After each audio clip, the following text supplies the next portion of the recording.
سیدہ کائنات سیدہ فاطمہ رضی اللہ تعالیٰ عنہ کے لیے لکھا ہے کہ آپ ساری رات قیام فرمایا کرتے تھے۔ یہ سال میں جی ایک ماہ ہوتا ہے، اس میں سے بھی بعض دفعہ ایک دن کم ہو جاتا ہے، 29 بن جاتے ہیں، بعض دفعہ 30 ہوتے ہیں۔ وہ 20 رکعتیں ہمیں پڑھنی پڑتی ہیں تراویحوں کی صورت میں، توبہ توبہ رونا پڑ جاتا ہے۔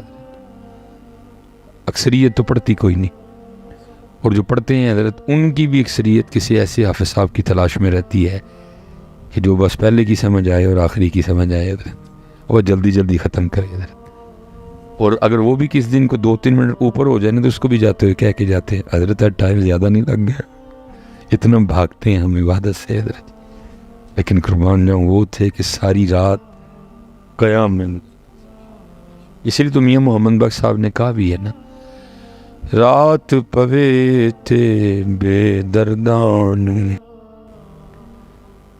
رات پوے تے بے دردان،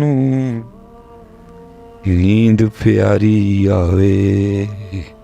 ہم رات کا انتظار صرف 2 کاموں کے لیے کرتے ہیں، یہاں گناہ کرنے کے لیے اور یہاں سونے کے لیے۔ لیکن وہ رات کا انتظار اس لیے کرتے تھے کہ رات آئے گی، سارے سو جائیں گے اور ہم مصلی پہ کھڑے ہو کے اپنے رب سے باتیں کریں گے۔ ہم رات کا انتظار 2 کاموں کے لیے، یہاں گناہ کے لیے اور یہاں سونے کے لیے۔ لیکن ان کے لیے کیا لکھا ہے؟ رات پوے تھے بے دردان۔ اور کچھ اخلاص میں اس لیول پہ بھی گئے، ایک بزرگ تھے، میں ان کے لیے پڑھ رہا تھا کہ کیونکہ حضرت جی کوئی بھی عمل ہونا، نفس کی موت تب ہے کہ جب تک وہ چھپا رہے، کیونکہ جب اس کا اظہار ہو جائے تو پھر بعض صورتوں میں نفس کو غذا ملنی شروع ہو جاتی ہے۔ نفس کی موت تب ہے کہ اظہار، وہ عمل نفس کے لیے موت ہے، مرتا ہے وہ اس پہ حضرت۔ کیونکہ جب بعض عمل ایسے ہیں جب اظہار ہوتا ہے پھر وہ نفس کی غذا بن جاتی ہے، پھر وہ، اس لیے نبی علیہ السلام نے فرمایا مجھے سب سے زیادہ جناب داؤد علیہ السلام کے روزوں کا انداز پسند ہے، کیونکہ لکھا ہے کہ وہ ایک دن روزہ رکھتے تھے اور ایک دن افطار کرتے۔ کیونکہ صوفیہ نے لکھا ہے کہ اگر آپ روز بھی روزہ رکھیں گے تو نفس عادی ہو جائے گا، ہاں اس کو تکلیف دو، ایک دن روزہ رکھو ایک دن روٹی کھاؤ۔ تو بعض دفعہ پھر اس طرح کی صورتیں بھی بن جاتی ہیں کہ کچھ عمل نفس کی غذا بن جاتی ہے۔ تو اس لیے کچھ صوفیہ اخلاص میں اس لیول تک جاتے ہیں کہ وہ اظہار بھی نہیں کرتے۔ کیونکہ بزرگ تھے تو وہ رات کو نہ قیام کرتے تھے، لیکن کیا ہے کہ بچوں کی امی کو نہیں پتہ لگنا، وہ ساری رات قیام فرماتے حضرت۔ اور جب صبح کا وقت آتا نا، تہجد کا وقت قریب، فجر کا وقت قریب، تو اللہ کی بارگاہ میں یہ عرض کر کے سو جاتے، یا اللہ تو جانتا ہے کہ میں چاہتا ہوں کہ یہ معاملہ کسی پہ کھلے نہ، تو وقت تو یہ سونے کا نہیں ہے، لیکن مجبوری ہے، مجھے معاف کر دینا، اس پہ میری گرفت نہ کرنا۔ تو وہ سو جاتے جا کے۔ وہ بچوں کی امی نے حضرت اٹھنا فجر کے لیے، حالانکہ وہ جاگ رہے ہوتے تھے، لیکن ظاہر نہ کرنا، انہوں نے جگانا، اٹھو تو تہجد سے پڑھی کدی نہیں، فجر تے پڑھ لو اٹھ کے، انہوں نے وہ اٹھنا اور جا کے نہ وہ انہوں نے فجر کی نماز پڑھنی۔ وہ لکھا ہے کہ وہ ایک دن حسب معمول وہ لگے ہوئے تھے اور وہ باتیں کر رہے تھے، یا اللہ دل تے نہیں کردا سون تے، لیکن میں چاہتا ہوں کہ یہ معاملہ کسی پہ کھلے نہ، اگر تیرے لیے اٹھا ہوں تو صرف تو ہی اور باقی کسی کو خبر نہ ہو، اس لیے میں سو جاتا ہوں، مجھے گرفت نہ کرنا ہے۔ تو وہ بی بی صاحبہ کی کئی آنکھ کھل گئی اور انہوں نے سن لیا، وہ میں کیا سمجھتی رہی ہے کیا نکلا ہے۔ تو آپ کو پتہ ہے بیویوں کو عادت ہوتی ہے ذرا سرپرائز دینے کی حضرت، انہوں نے کہا وہ نہیں دسنا۔ پھر اس صبح جب اس نے کھانا رکھا نا آپ کے سامنے، تو وہ جیسے عورتوں کی عادت ہوتی ہے، اس رات کہتی ہے نہیں تسی جنہ مرضی چھپاؤ، میں راتی تانوں دیکھ لیا۔ ہائے کیا اخلاص تھا، تسی جنہ مرضی چھپاؤ میں راتی تانوں۔ انہوں نے کہا کیا دیکھا؟ وہ جو آپ اللہ سے کہہ رہے تھے کہ یا اللہ میں چاہتا ہوں کہ کسی اور کو پتہ نہ لگے، تو اس لیے میں جا کے سو جاتا ہوں، تو اس پہ مجھے گرفت نہ کرنا، میں نے دیکھ لیا تھا۔ انہوں نے کہا واقعی تو نے دیکھ لیا؟ اس نے کہا ہاں، وہاں مسلح بچھا کے رو رہے تھے اللہ کے۔ اسی وقت اللہ کے حضور ہاتھ کھڑے کیے، یا اللہ راز کھل گیا ہے، اب مجھے اپنے پاس بلا لے۔ اس لیول پہ شاید آج کے لوگوں کو یہ باتیں سمجھ نہ آئیں، اعتراض بھی کریں جی کہانیاں سناندے نے، لیکن پتر یہ کہانیاں نہیں، یہ ساری تاریخ ہے، یہ کہانیاں نہیں، یہ ان لوگوں کی باتیں ہیں جن کے لیے قرآن نے کہا اولئک الذین انعم اللہ علیہم من النبیین والصدیقین والشہداء والصالحین۔ میں کو کہانیاں نہیں سناتا بیٹا، یہ قرآن کہہ رہا ہے جو انعام یافتہ لوگ ہیں وہ صالحین ہیں، وہ شہداء ہیں، وہ صدیقین ہیں، وہ انبیاء ہیں۔ ہم تو آپ کو ان کی باتیں سناتے ہیں کہ دیکھو ان کا انداز بندگی کیا تھا، ان کا اخلاص کیا تھا، ان کا تقوی کیا تھا۔ فتنوں کا دور ہے نا، علماء کے پاس نہ جاؤ، بزرگوں کے پاس نہ جاؤ، اچھا ان کو کوئی پوچھنے والا نہیں ہے، وہ جو مرضی حضرت فتنے بیٹھ کے۔ میں ویسے آپ سے ایک سوال کرتا ہوں، علماء کے پاس نہ جاؤ، اللہ کے ولیوں کے پاس نہ جاؤ، تو میتھ پڑھنے کے لیے ٹیچر کے پاس جاؤ، وہ بھی گھر بیٹھ کے پڑھے کرو۔ اب دین اتنی عام چیز ہو گئی کہ اس کے لیے آپ کو کسی کی ضرورت نہیں، کوئی آپ کو عالم، کوئی آپ کو معلم، کوئی آپ کو نہیں چاہیے۔ پھر حساب، فزکس، کیمسٹری، بایو، انگلش، پھر یہ دین سے اعلیٰ رفع چیزیں ہو گئی نا کہ ان کے لیے آپ کو ٹیچر کی ضرورت ہے، دین کے لیے آپ کو کسی کی ضرورت نہیں۔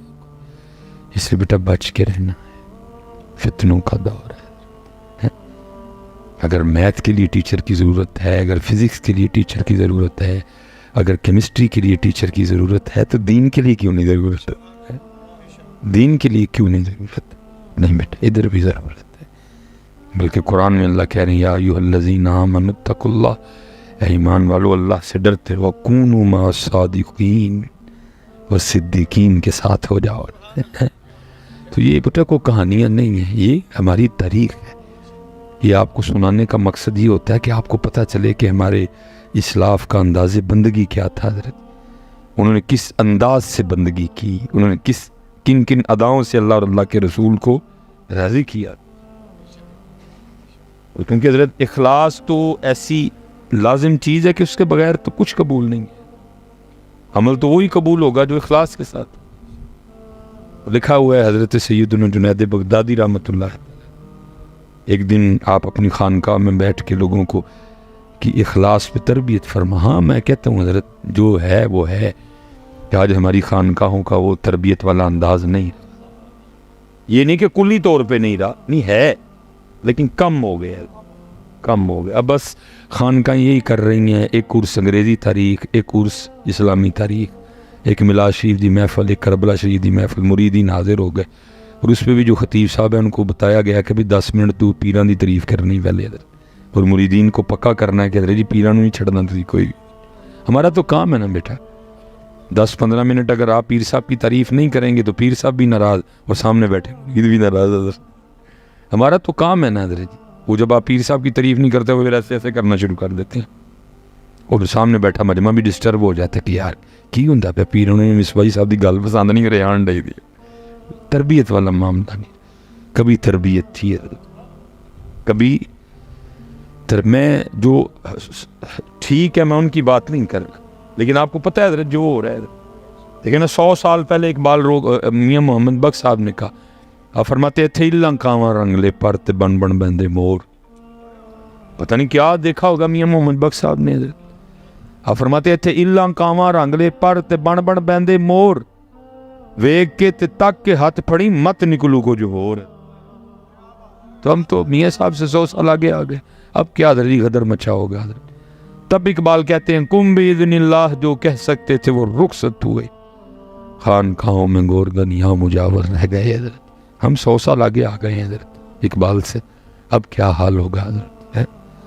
تو بڑے مشکل حالات ہیں حضرت، خود سمجھ نہیں آتی کہ آپ کو کیا کہیں، جاؤ کہ نہ جاؤ، نہ جاؤ پھر بھی نقصان، تے جاؤ تے کیا کریں، ہمیں خود سمجھ نہیں آ رہی کہ اب بولیں کس بات پہ، جانے پہ بولیں کہ نہ جانے پہ بولیں۔ اگر نہ جائیں تو پھر وَيُزَكِّيهِمْ کیسے ہوگا حضرت؟ کون اس کو صاف کرے گا؟ کون اندر کا میل دور کرے گا؟ اور اگر کہیں جا تو پھر اس لیے بیٹا میں تو ویسے بچوں سے کہا کرتا ہوں، بیٹا ادھر سے تو صدائیں آ رہی ہیں ہم تو مائل بکرم ہیں کوئی شاید، لیکن جاؤ ہے تلاش کرو اللہ والے. جی جتی لبتے ہو نا 10 دکاناں پھول کے حضرت انج حضرت جی سوٹ لین تو پہلے 10 دکاناں پھرتے ہو نا انج اتنے بھی پڑھو لیکن بیٹا کیونکہ ضرورت ہے کہ حضرت اس کو صفائی ملے. حضرت صاحب اس کی بڑی بری حالت ہے, اس کو وَيُزَكِّيهِمْ کا رنگ نہیں مل رہا. صحابہ کو تو ملا نا حضرت نبی پاک علیہ الصلوۃ والسلام, تو ہمیں تو پھر ان سے بھی زیادہ ضرورت ہے. لیکن کیا ہے, پہلی بات تو ہے ہی کچھ نہیں حضرت, اس لیے بڑی بری حالت ہے. کیونکہ حضرت جی ہم جس دور سے گزر رہے ہیں وہ دور یہ ہے کہ ساری توجہ حضرت اس کی طرف ہے.